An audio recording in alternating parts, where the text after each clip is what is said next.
Isang magandang oras mga kaibigan dito sa Kape at Balita sa Radyo Pilipino UK. Isang magandang oras po sa inyo. Alam niyo ho ba mga kaibigan na mga ilang minuto pa lamang ho nakalilipas, nagdesisyon si Pangulong Bonget Marcos na itaas po ang subsistence allowance ng mga AFP personnel, mga sundalo mga kaibigan, from 150 ginawa niyang 350. Ang tanong, yung timing ng kautusan ng Pangulo, bakit ngayon? Bakit ngayon lang niya ginawa? Eh, magtatatlong taon na siya, di ba? Matagal nang ginawa ng dating Pangulong Duterte yan. Bakit ngayon lang niya ginawa? At bakit yung timing? Hindi ba kaduda-duda? Hindi ba kaduda-duda mga kaibigan? Ang duda ng akin pong barbero, oh, na nakausap ko kanina, sabi niya malamang meron silang nararamdaman na pagkadismaya ng maraming AFP personnel, mga naiirita sa kanilang ginawa sa dating Pangulo. Kaya nagpapakitang gilas ngayon si Bonget sa pamamagitan ng pagtataas ng subsistence allowance ng AFP personnel from 150 to 350. Kaduda-duda naman talaga yan eh. Hindi maganda yung ginawa nila sa dating Pangulo. Maraming sundalong nagmamahal sa Pangulo.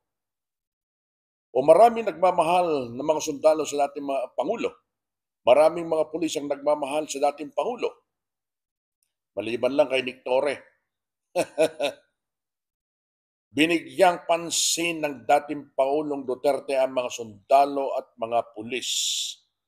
Itinaas niya ang kanilang mga sahod, mga kaibigan, na hindi nila ine-expect na gagawin ng Pangulo yun. Ang daming nag-retire, mga kaibigan, na magaganda na ang buhay ngayon matapos na itaas ng dating Pangulo ang sahod ng kapulisan at ng mga kasundaluhan. Ngayon ang kaduda-duda talaga itong pagtataas na ginawa ni Bonget Marcos, mga kaibigan, sa subsistence allowance ng mga sundalo. Mga ilang minuto pa lamang ang nakalilipas. Ang dahilan po nito duda namin ng aking mga kaibigan dito sa London, nagpapakitang gilas lang talaga itong si Marcos dahil maraming sundalo ang tiyak, mga kaibigan, naggalit dun sa hindi makatao at makatarungang ginawa sa 80 years old na dating Pangulo ng ating bansa at hinayaan na dalhin ng mga dayuhan at maharapin dyan po naman sa International Criminal Court dyan sa The Hague, Netherlands. Sabi nga ni Inday Sara na nandun po siya ngayon, mga kaibigan, there's always a day of reckoning. Relax lamang kayo. Yun ang sabi ni Vice President Sara Duterte sa napakarami hong mga Duterte supporters na nandun po sa may harap ng ICC, nang gagaling kung saan saang bahagi ng Europa. Yung mga Pilipino po na nandun, nagkukumpulan dyan po naman sa ICC, mga kaibigan, dyan sa The Hague. Alam nyo naman, kapag ka nandito ko sa Europa, saan man sa Europa, maraming Pilipino dito at kapag nagkaugna-ugnayan at may isang pupuntahan, talagang hindi mo mapipigilan, mga kaibigan. Ganon katindi ang damdamin at pagmamahal ng mga Pilipino, particularly ng mga OFW saan man sa mundo, kay dating Pangulong Rodrigo Roa Duterte, kay VP Sara at sa Duterte family, mga kaibigan, lalo na't nasaksihan nga yung pagkaakala mo pagtrato, particular ni Torre, yun pong malaasal kanto na pagtrato dun sa Pangulo at ng kanyang pamilya, mga kaibigan. At maraming hindi po nagkakagusto at maraming nasaktan dun sa ginawa sa dating Pangulo, mga kaibigan. Ang isa pa na bigyan ho natin ng pansin dito, na wala na ho sa mga Pilipino lalo na't mga opisyal ng pamahalaan, yung pinaka-core value, mga kaibigan, no? Core values ng mga Pilipino, yun hong nagmamahal sa kapwa-tao, nagmamahal sa pamilya. Nawala lahat yun dahil sa ipinakita nila nung arestuhin itong si dating Pangulong Rodrigo Duterte. Dineprive siya, ayon dun sa kanyang mga abogado, dineprive siya ng kanyang mga karapatan bilang isang individual.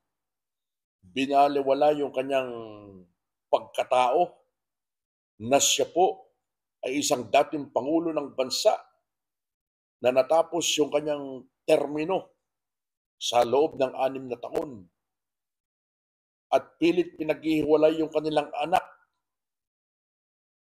at yung kanyang asawang si Hanilet Avancenia. Nakita niyo naman.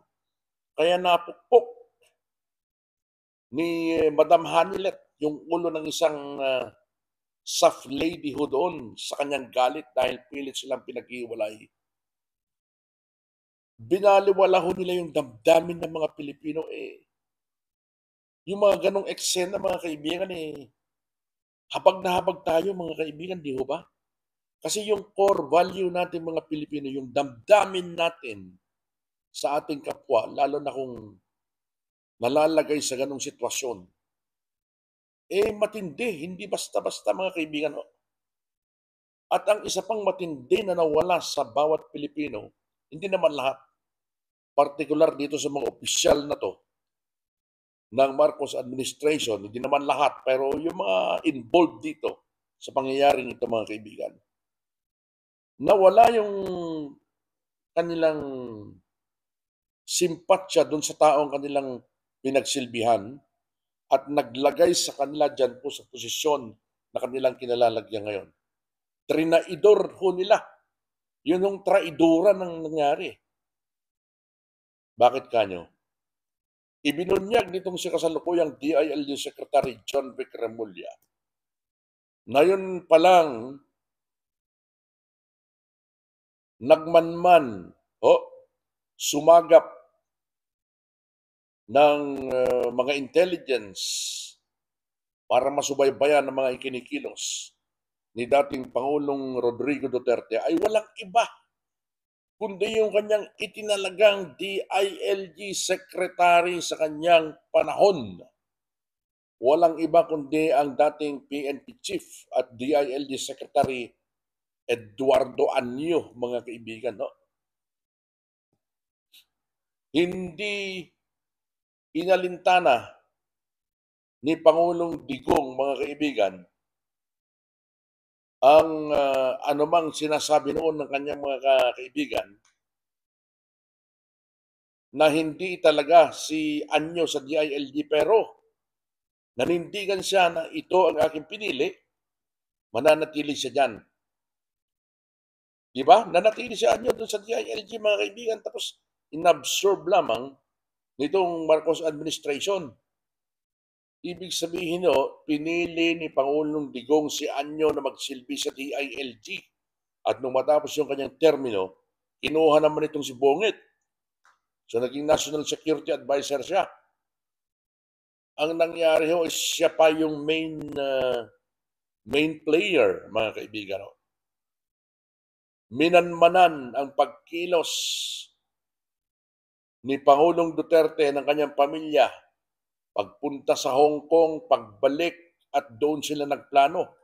Kasama itong si Gibo Teodoro, Defense Secretary, na ilang beses na din kumandidato ito na hindi naman manalo-nalo. Ganon din itong kasama itong si Remulla na, mga kaibigan, at si Bonget. Sila yung pinaka-core group, 4. Nagmanman si Anyo. Nag-utos si Bonget, si Remulla, si Gibo Teodoro, para masakote, mga kaibigan, at tuluyang dalhin sa ICC si Pangulong Digong kung saan na-deprive nga yung kanyang karapatan ayon sa kanyang mga abogado, mga kaibigan. Kahit hindi sabihin ng kanyang mga abogado, nakita naman natin napakaraming videos, binaliwala yung binaliwala, yun ang masakit eh. Trinaidor na, binaliwala pa yung kanyang karapatan bilang isang individual at bilang naging Pangulo ng bansa. Yung kanilang utusan doon na general, mga kaibigan, parang nagwawala, no? Atat sigurong ma-promote yun eh. Kilala niyo kung sino siya. Hindi ko nababanggitin ng pangalan. Patuloy nating suportahan para patuloy tayong manalig, mga kaibigan. At aasa tayo na magkaroon po ng fair trial ho doon dahil sa pinakahuling ulat ay ang susunod na pag-appear ni dating Pangulong Rodrigo Duterte dyan po naman sa korte sa ICC ay sa darating na buwan ng Setyembre.